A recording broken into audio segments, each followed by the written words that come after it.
Welcome to another episode of Unconditioned Mind. Unconditioned Mind is a project of Awakened Global, which is a movement that seeks to contribute towards gender and racial inequality. In this season, we are dealing with personal development and entrepreneurship. And I have an exciting guest for you today, Saffron Baggallay, who is a great friend of mine. I'm really excited about this interview. I'm sure that we can tap into the richness of her experience in this area. Saffron, maybe you can start by introducing yourself, giving us your background, educational qualification, and then we'll delve into the interview. Thank you. Good day to all your listeners, and Nonku to you. Thank you very, very much for having me. It's a privilege to be part of this conversation. So my name is Saffron Baggallay, and I'm a sociologist by profession. I hack into people's lives for a living. I have an undergrad degree in sociology and I have a master's in identity theory. And I looked particularly, and what I'm really fascinated by is what about our essential identity, in other words, our race, our gender, our personality type, and our generation, what about that conditions our psyche, which then leads to what we think and believe about ourselves for the rest of our lives until, of course, we heal it. So that was my master's. And then in 1997, I discovered the Enneagram. I began getting formal qualifications in it in 2003. And now I'm an international narrative Enneagram teacher, and I mentor as well people who are qualifying in the Enneagram. And my entire career and life's work has been inside corporates, designing, delivering, and developing leadership programs for managers and executives based on the system of the Enneagram. I have lots of other qualifications in somatic healing processes like emotional freedom techniques and tapping, that sort of thing. But I won't really go into that because I could talk a lot about all of those. I'm a bit of a nerd. I love to study. Yeah. Okay. Wow, that's really exciting. But maybe, you've been operating in this space, dealing with corporates, dealing with teams, dealing with leaders. This season, we're talking about personal development. And the reason I invited you is because, I've been talking to people, having conversations around their own experiences, their own journey of personal development. But I thought, let me invite an expert, right, who can bring expert knowledge into this topic of personal development. Yeah, so maybe if you can go deeper now in terms of what this work you do, how you do it, how do people benefit from it. Yeah. So I want to start by saying to everybody that you've got to be out of your mind to do personal mastery work. And I also say that you've got to be out of your mind not to do personal mastery work. So what I mean by the first part of that statement is that really this personal development, becoming a master of yourself, fundamentally requires all of us to get out of our head and into our body. We have 3 brains, all of us. We've got a gut brain, a heart brain, and a mind brain. And when we learn to utilize all 3, we become immensely powerful. So that's the premise of all the work that I do as a personal development expert. And I call my work personal mastery because the goal is to master myself. And what does that mean? It means to take high care of who I really am and what's important to me and why that's important to me and what do I need and how do I communicate that in a way that other people can hear it. So that's my work. That's what I've been doing for 18 years. I just want us to pick up on this thing of getting out of your mind. Yeah. The mind is very powerful. We all know that. Yes. We also know that that is our biggest challenge, managing that mind.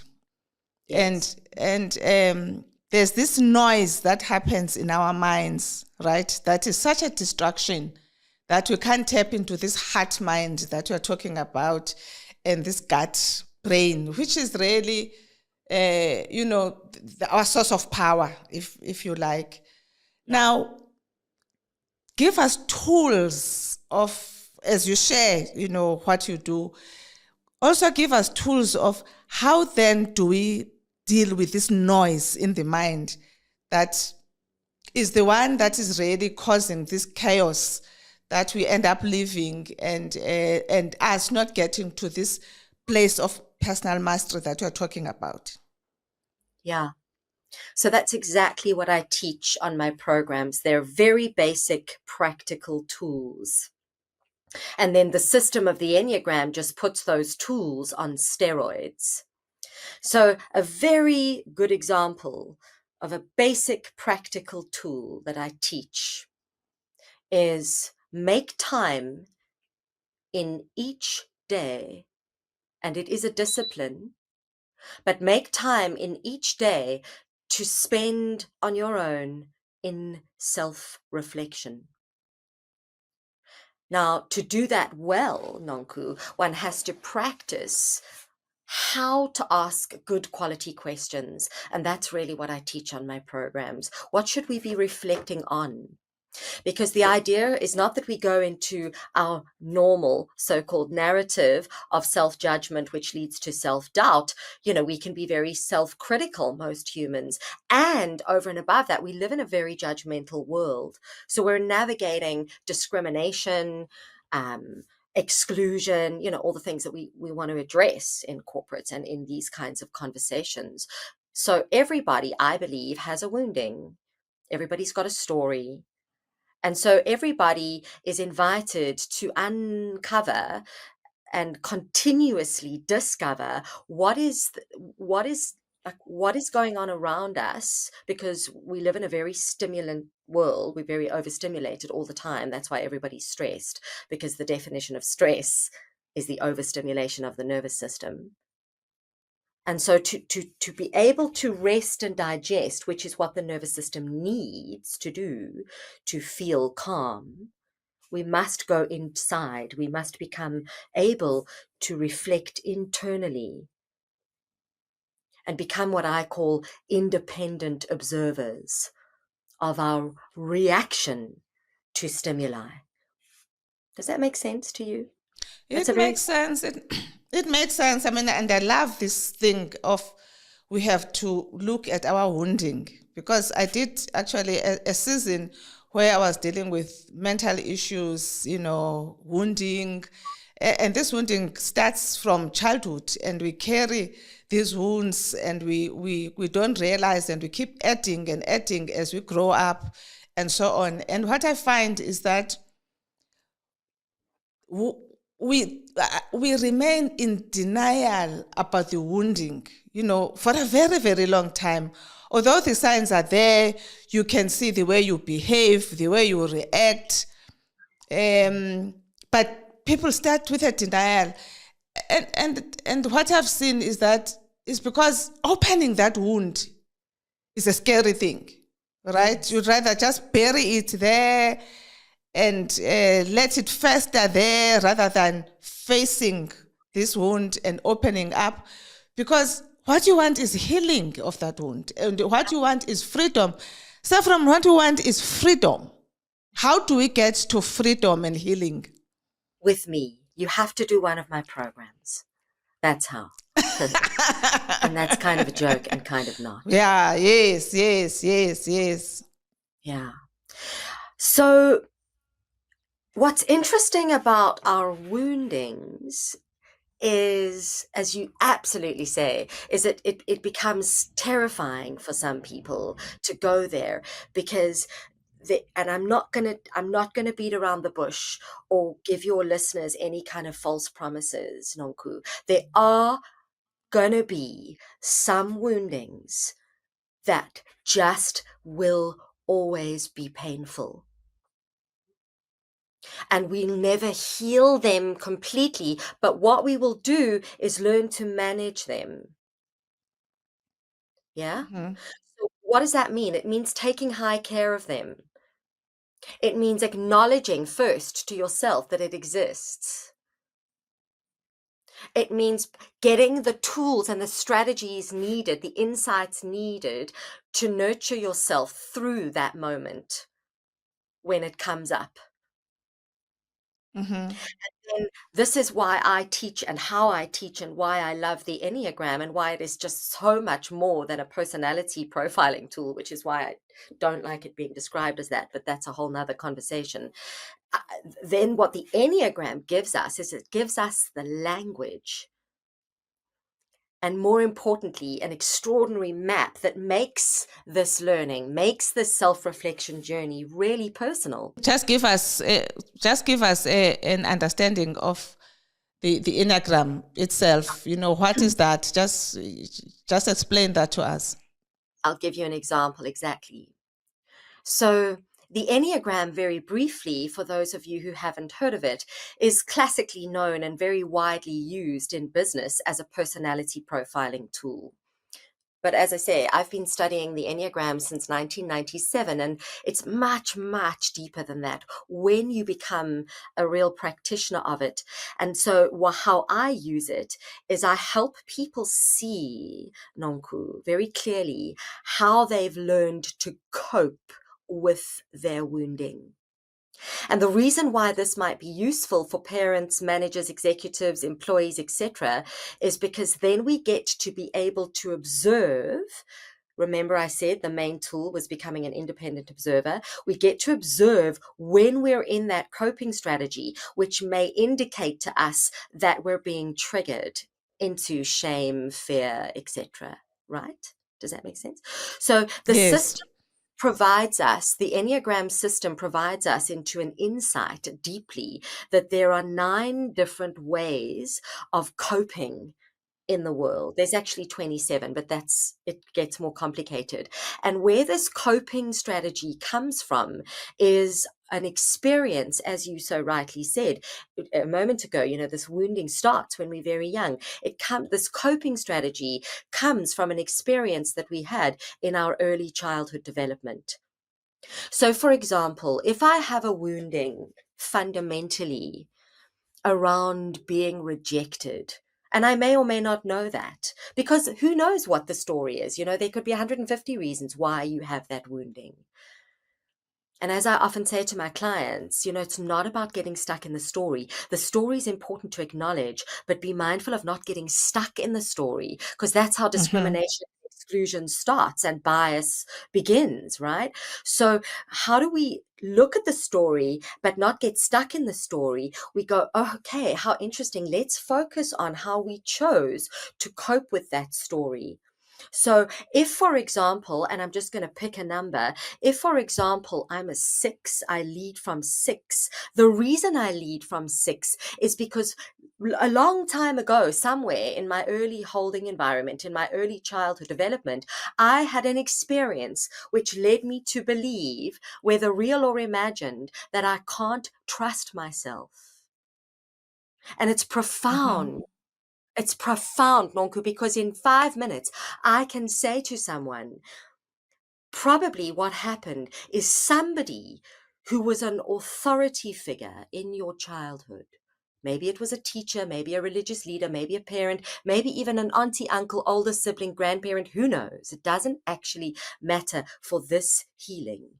But some authority figure in your early holding development, you experienced them hurting you, and you could not protect yourself from that.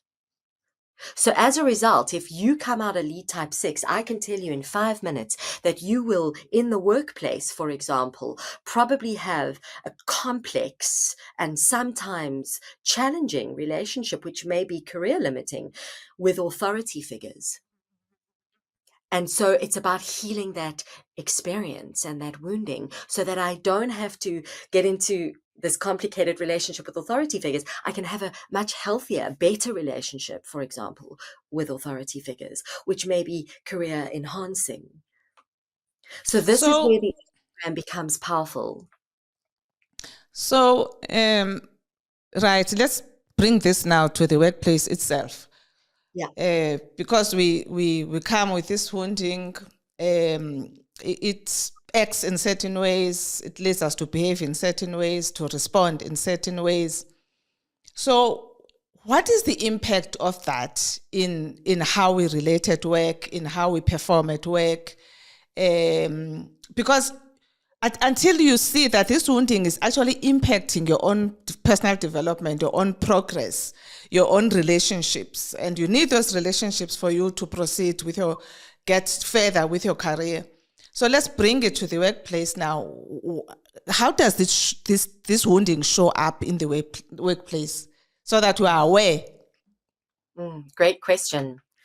So I'll go to another number on the Enneagram, the 8.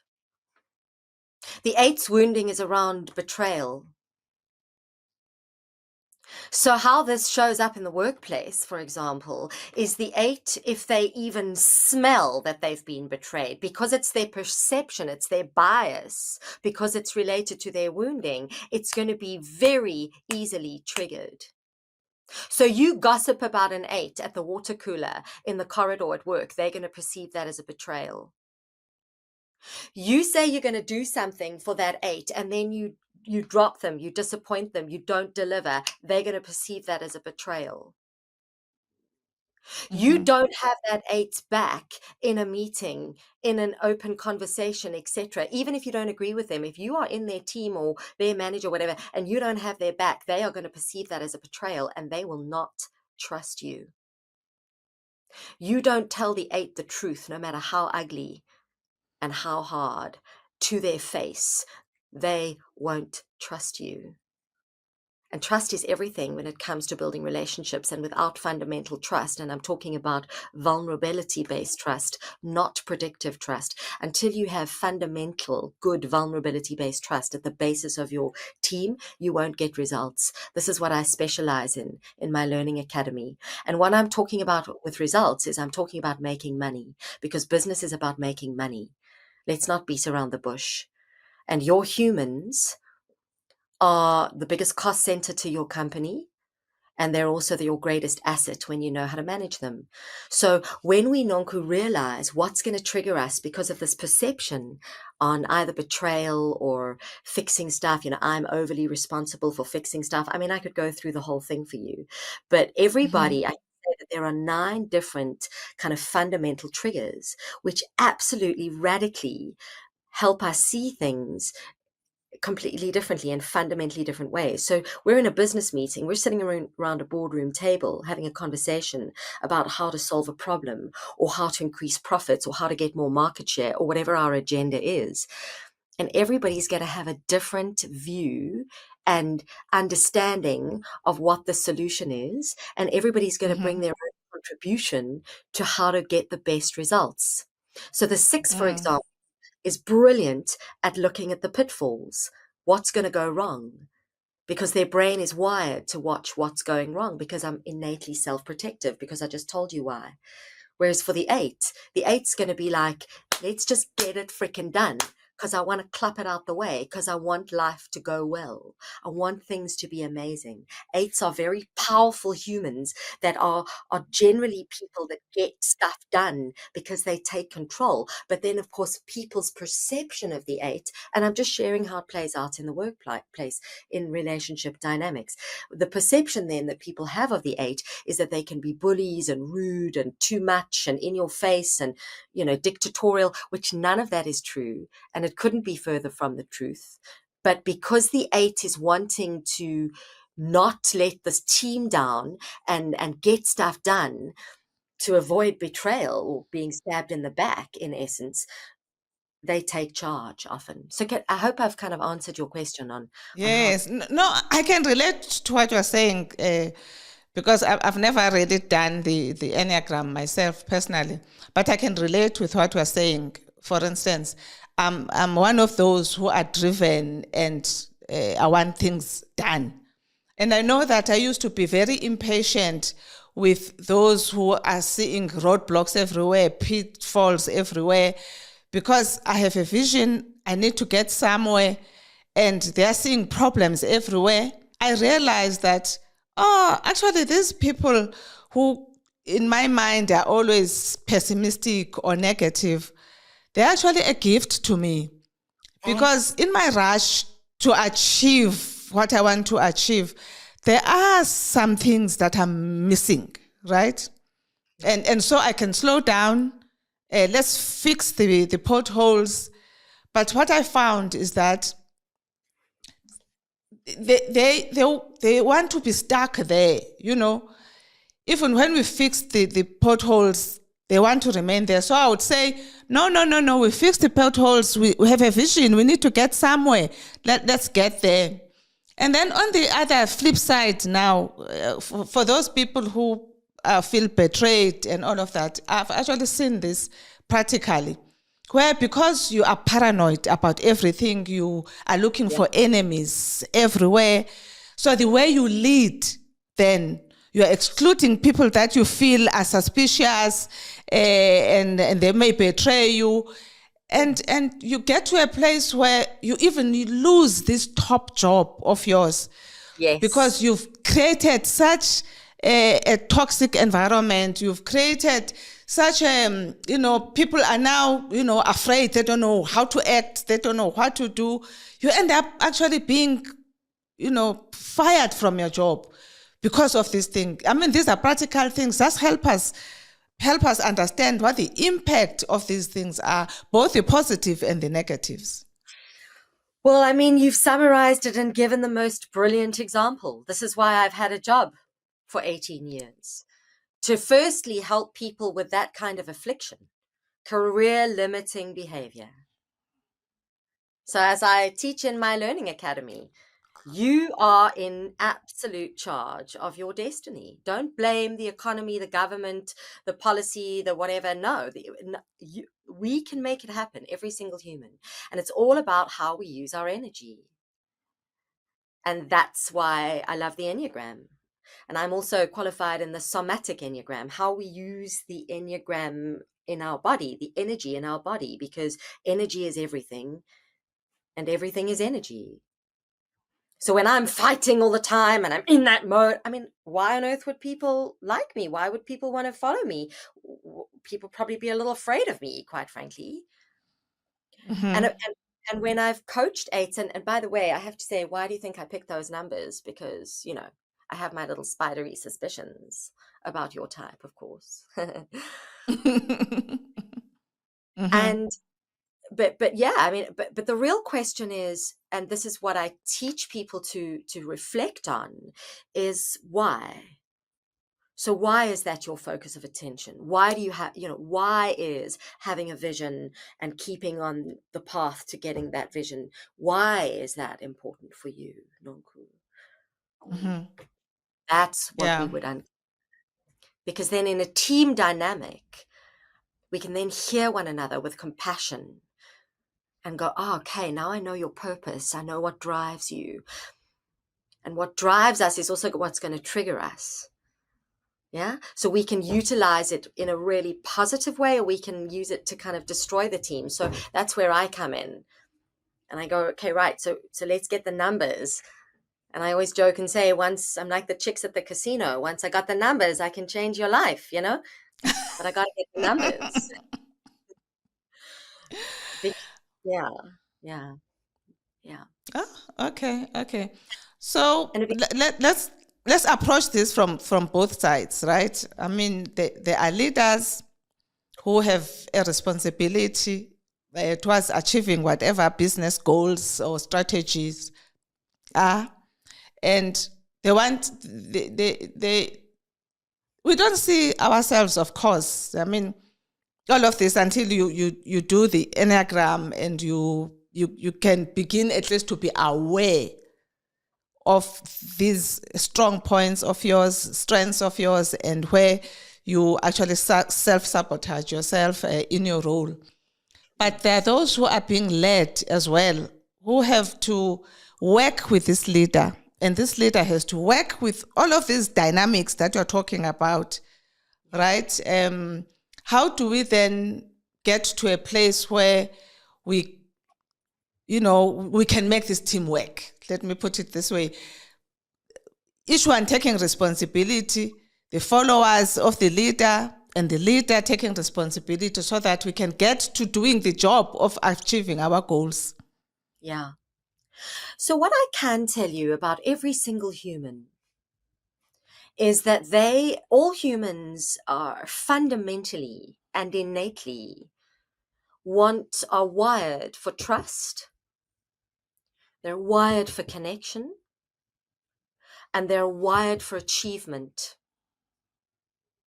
So when humans are not trusting one another, connecting with one another, and achieving together in teams, this is a symptom of behavioral dysfunction.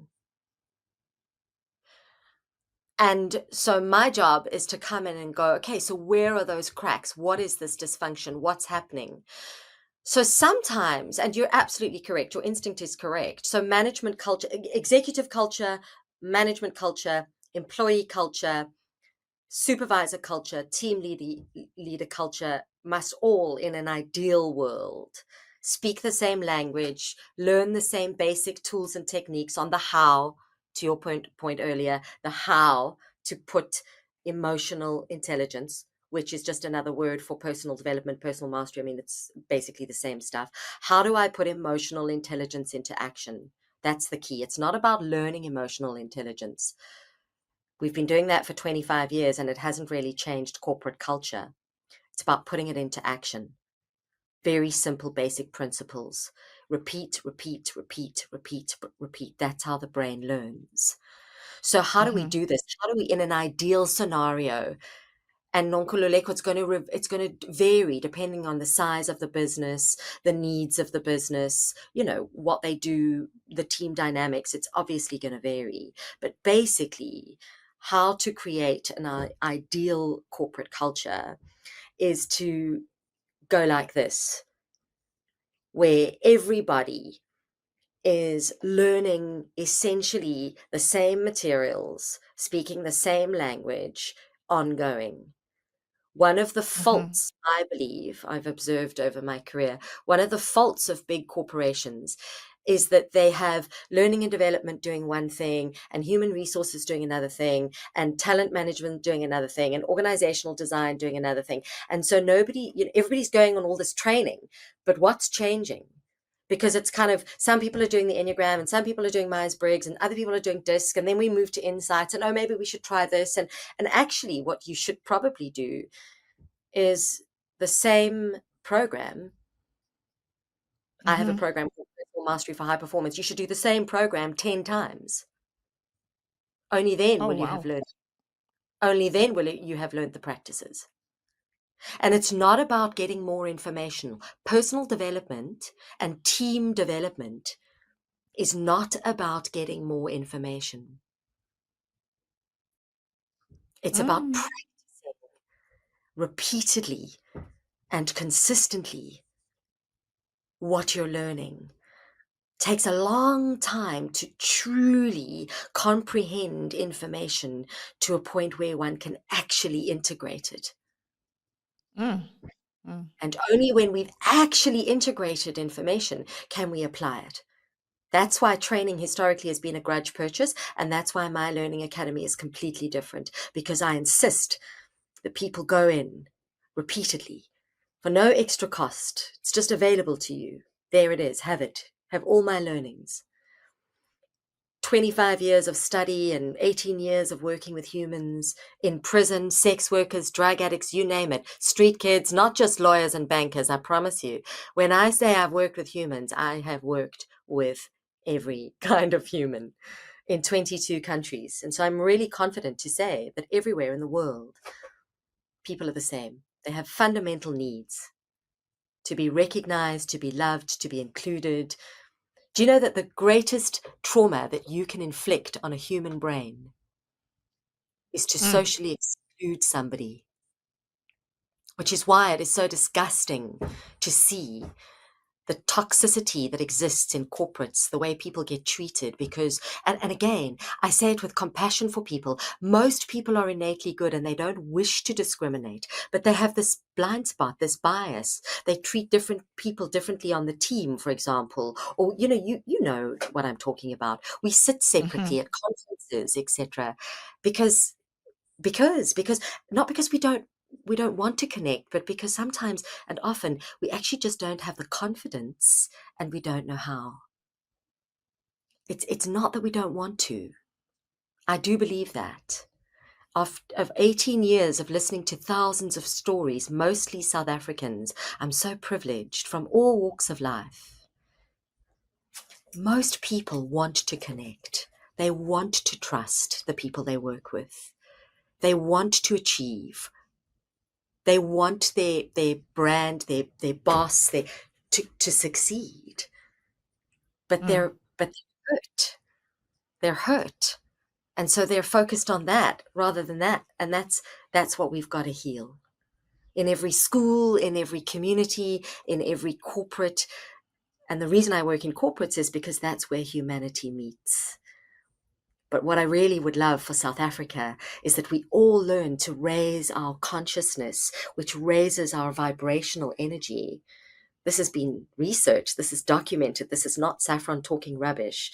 This is the work of Dr. David Hawkins. The more conscious we become, the closer we get to self-love. That's what personal development is about. To get to this place of self-love so that I can live with gratitude and joy and ultimately peace, because then we're going to get results in this country. And then, in my opinion, we are going to be unstoppable. We are going to be like what the Springboks have done for rugby, we're going to do for business and for every, we will. I do believe that as South Africans, we have this ability. Anyway, so that's what my work is really about. And that's what personal development is really about. Learning to love and accept yourself completely, which, as you know, because you do this work on yourself, is very hard and is a choice. It's not a fix, huh? Yeah, maybe let's get into this whole issue of inequality, racial inequality, gender inequality. That is a problem in the world, and I feel that we've come to a crunch line around this issue. I mean, we can live with something for many years, right? As we've lived with these two problems in the world. But I feel that we've come to a place where they are demanding to be resolved, right? Yes. And at the same time, when we come to that crunch line, there'll always be resistance, and you can sense that there's a lot of resistance that is happening around. We don't want to change anything. Especially those who are privileged, we enjoy our privilege. We are also afraid. I get this sense that we're afraid of, if, for instance, these disadvantaged groups, if women would find who they are and bring themselves, into the world, into the workplace and all of that, what does this mean for me? If Black people can find who they truly are and bring and stop giving away their power and bring their power into the workplace, into the world, what does it mean for me who was privileged? It's like it's going to take away. This is how the ego works, right? Absolutely. It's like if you are successful, then it means I'm not successful. If you are powerful, then it means I'm not powerful. And yet, as you are saying, the opposite is true. Then we create a safe space for everyone. Then everybody succeeds. The pie gets bigger. It doesn't get smaller. It gets bigger for everyone. Just help us here. Help us here, Saffron. Exactly. That is it. You've hit the nail on the head. And what it boils down to, and this is why I am so passionate about my work, what it boils down to, as you so absolutely rightly said, it's to do with fear. It's to do with change, my fear of change, my fear of losing my privilege, my fear, because ultimately the fear is around the competition. If I open it up to previously disadvantaged people, if I open it up to women, then maybe they'll be better than me. Maybe they'll compete with me, and then I'll have to fight harder. I mean, look what's happening in America right now. So there is a Yes. conversation legitimately on the table, which is saying that we may take away the female vote. Now, why? Why might that be?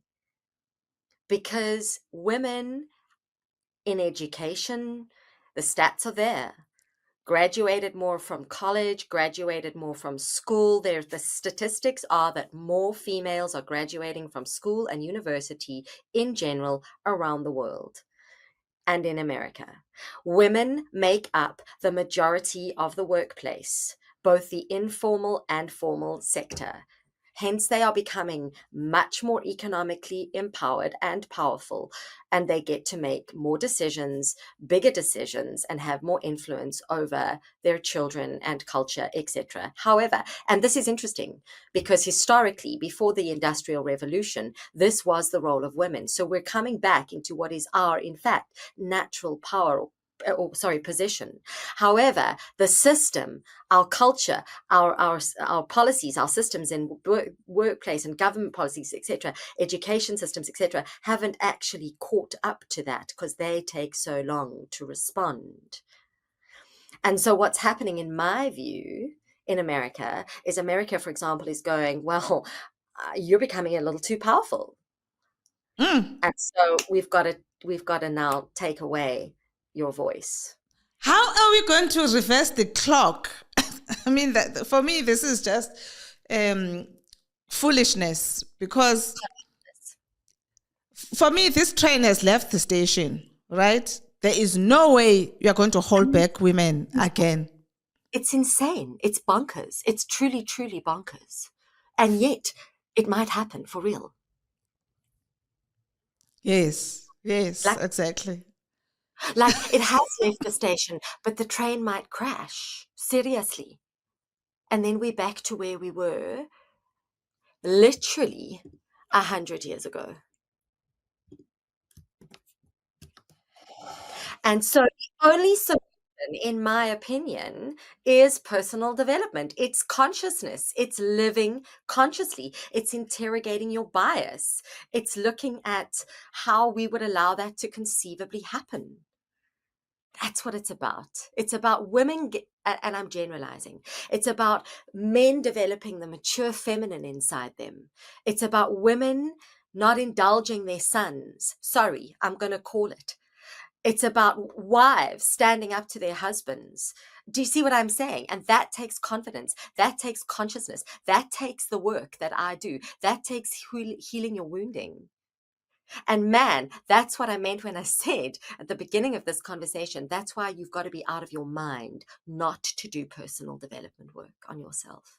Because you and I and every other human has a responsibility to do the work on ourselves so that we can influence our children. If we had a generation of children being brought up in a conscious way, can you imagine? Can you imagine? Can you imagine? Now, Saffron, let's look at this now. So, when there's this resistance, for instance, right? Yeah. The ego within us also responds, because Yes. we're also looking for safety. We're looking for acceptance. Yes. We're also afraid for our survival, right? Yes.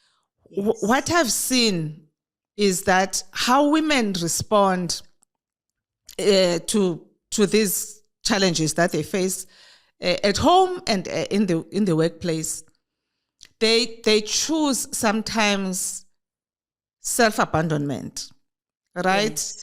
Okay, let's dim our light a little bit. Let's not be too powerful, because we upset certain people when we're too powerful. That male ego also wants to survive, right? So we choose self-abandonment so that the male ego can feel good about itself. When we behave the way that we're expected to behave, then even in the workplace, you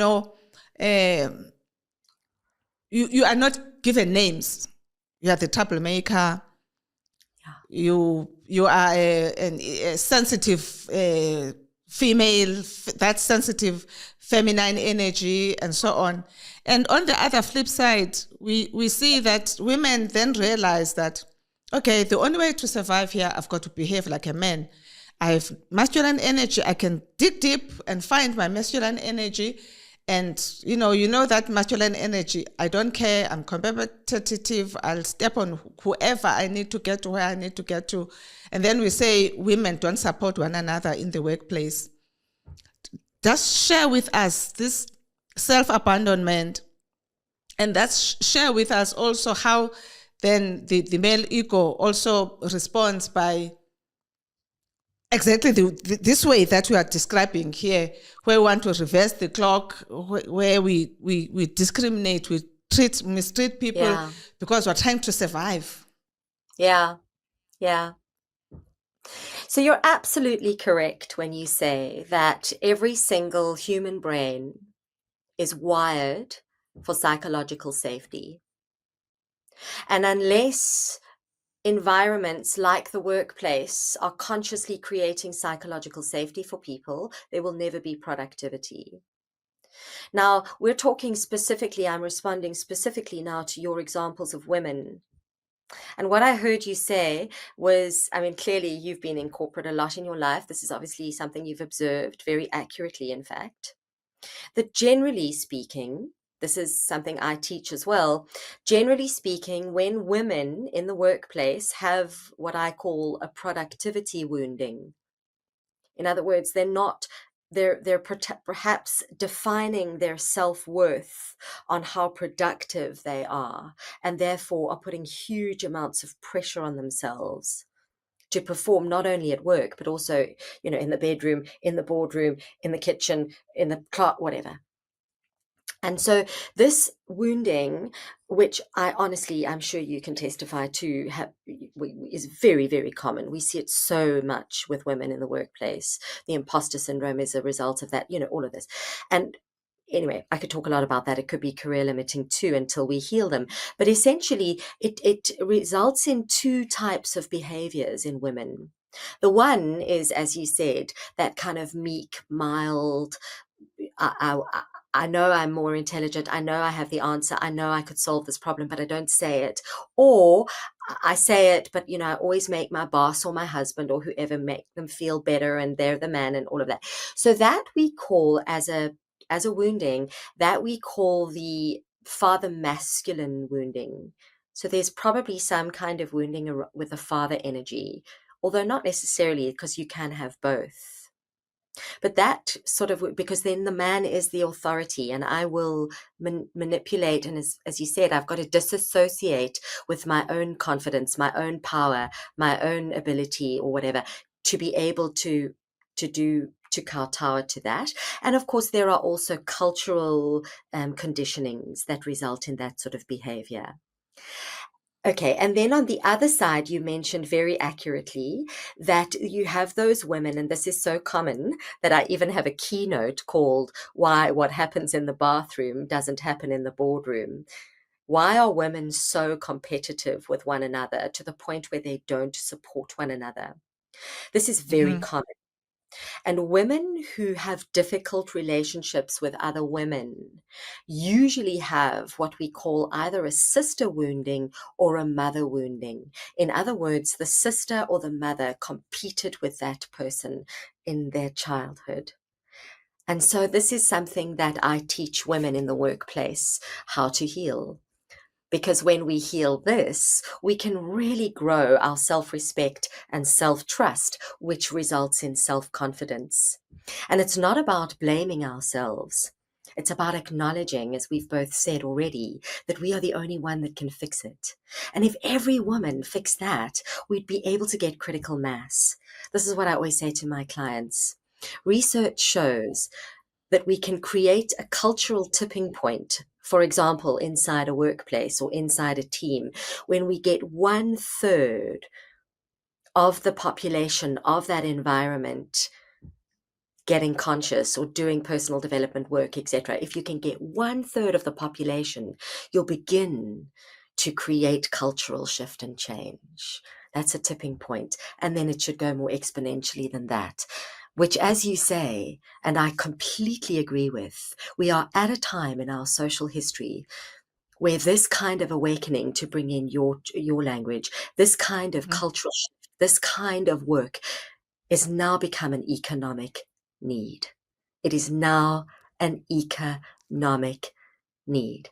And everything that I've talked about in the gender context can be related to a racial context, a cultural Yes. context, a religious context, a generational context, and of course in an Enneagram context. And then when we weave that tapestry together, when I weave that tapestry together for my clients, we get then a way forward to really shapeshift. And if we're not doing that, if your organization, if your listeners' organizations are not doing that, they are in trouble, because people skills are the most vital skills to cope with the next 10 years and the present. The 21st century skills are people skills. Your digital strategy is irrelevant if your people culture is not working, because people are the difference between profit.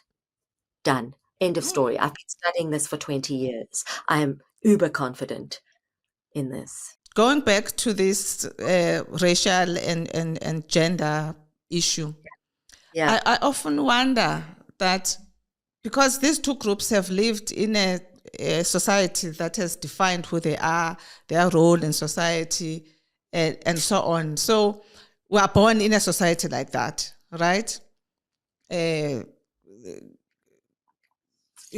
defined, we're not capable, we're not competent, we're inferior, we were all of these things. How do these two groups find who they truly are?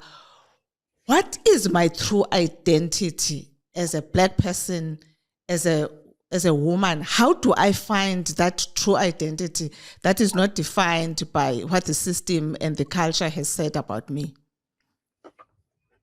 So firstly, if I may, it is my belief that around the world, most systems, corporate systems, government systems, social systems, even family systems, cultural systems, religious systems, etc., are white, male, and baby boomer in their construct, and they remain so. So let me just put that out there. I could talk a lot about how I have profiled that demographic and what particular characteristics they show as a collective behavioral consciousness. And what I always say is that, so for example, and now AI, I mean, essentially AI's algorithms are all created from their perspective, yeah?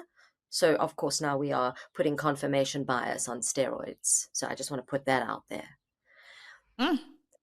Now, so that means that anybody who does not fit into that demographic, and any divergers with outliers within that demographic, in other words, homosexual middle-aged white men, perhaps more effeminate middle-aged white men, perhaps middle-aged white men who really actively work towards inclusion and equity. And do you know anybody counterculture to that is outside? So let me just firstly start with that. So anybody outside of that demographic and that way of thinking has, so you asked me how must do this inner self-reflective work, because every single human that sits outside of that demographic has been on some level conditioned to believe that they are other to various degrees, dehumanizing degrees for some people, discriminatory degrees for, but there's exclusion. That's it. Yeah. So how do we give ourselves permission to belong? Because you cannot belong until you give yourself permission to belong. You can't feel equal until you give yourself permission to feel equal. And that is self-love, self-worth. The only difference between people who live with self-worth and people who don't is the belief that I'm worthy. It's got nothing to do with your story, your past, your generation, your race, your gender. It's just how you believe. And every single one of us that sits outside that very specific demographic, in my humble opinion, must, in honor of ourselves and one another, must do the inner work, that self-reflective inner work, so that I can counter the narrative which undermines me, discriminates me, dehumanizes me, blah, blah, blah, blah, blah, in the first place. And that's our work. And we make up the... So what you're saying then is that everybody has to do the work. Yes. As we are saying, if we raise the consciousness of everybody, Yes. we can create this world that we all want to live in. I don't Yes. believe that we want to live in a world where, we need to be fighting for survival, fear of survival. When are we going to create the kind of world that we want? You've touched on something very big of belief. Right? Just talk to us about belief, because I've come to realize the power of belief, right? Because we can believe these negative things about ourselves, and unfortunately we create a world that we don't want because we believe. I mean, I had this experience a long time ago. I get into a garage, to pour petrol. And the petrol attendant looks at my car and he says, with such passion, Saffron, I will never drive a car like this. I will never drive a car like this. I was just so shocked by the depth of that belief. And I drove away thinking, yes, you'll never drive a car like this. Only because you believe so. Just talk to us about the power of belief. We are all, as humans, so powerful. We will always, all of us, manifest exactly what we believe. Yeah, that's it. So that's what I always ask my clients. What do you believe? And let's heal those beliefs. When I am asked in a social setting what I do for a living, I will often respond by saying, I help people deal with their BS. I help people deal with their belief systems. Because most of our belief systems are BS. They've been conditioned into, like that petrol attendant. The first black man that I ever dated, Nonku, I was sitting in his mother's house in Tembisa, and his mother, who was, she must have been, I don't know how many, 25 years older than me, beautiful, soulful, wise woman. And she looked at me and said, I will never be as good as you. And it broke my heart. And I said, why do you believe that? And she said, because I didn't finish school. Wow. And I said to her, what on earth has school got to do with your self-worth? Such conditioning, do you see? And yes. I say this with love and respect to every policy maker on the planet. Policy is never going to get equity, diversity, and inclusion right. Self-healing is going to get diversity, equity, and inclusion right. I wish I had a pink pill for this. But as I always say, if there was a pink pill for this, Oprah would have found it and I would have patented it for Africa. Saffron, as we close, just your last words. I mean, this has been such a rich conversation. We were talking about awakening. We are talking about, raising our vibration. We're talking about raising our consciousness as a human race, which is something that we desperately need. And I can see that this movement is gaining ground in the world. Just share with us, how can we get onto this bus? All of us get onto this bus so that we can fix our world. Join the Saffron Baggallay Learning Academy. It's like Hotel California. Once you come in, you never leave. Jokes aside, how can you get onto this bus? I think start somewhere. Start just by sitting quietly for a minute, 5 minutes, whatever you can manage, and see if you can just sense your body. Just maybe even help yourself by putting your hand on your chest and your other hand on your belly button. And if you need to, even just tap them lightly and breathe. Close your eyes if you need to, and just see if you can sense your surroundings in quietness. That's the beginning. And know, Okay. and I just want to say one last thing. Every single human being is born emotionally intelligent. You are infinitely wise. Know that. And thank you very much. Thank you so much for this session, and I know that my listeners will gain a lot from it. It's been a pleasure. Thank you very, very much for having me.